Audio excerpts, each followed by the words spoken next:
மதிக்கு மாப்பிள்ள பாத்திருக்கு, பந்தக்கால் ஃபங்க்ஷன் வச்சிருக்கீங்க. இப்படி எதுக்குமே எங்களுக்கு சொல்லவே இல்ல. இதுதான் நீ உன் அண்ணனுக்கு செய்யற மரியாதையா?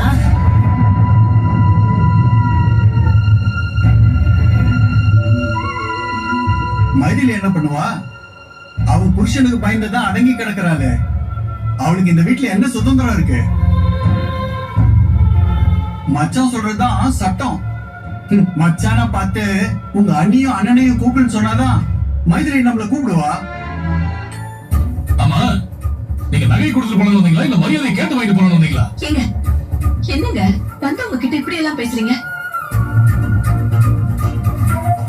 பாருங்க, உங்ககிட்ட வாங்கின கடனுக்காக நகையை கொடுத்து வச்சது உண்மைதான்.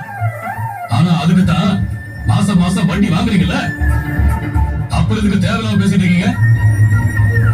இப்ப என் பொண்ணு கல்யாணத்துக்கு நகை கொடுக்க போறீங்களா இல்லையா? அதை மட்டும் சொல்லுங்க.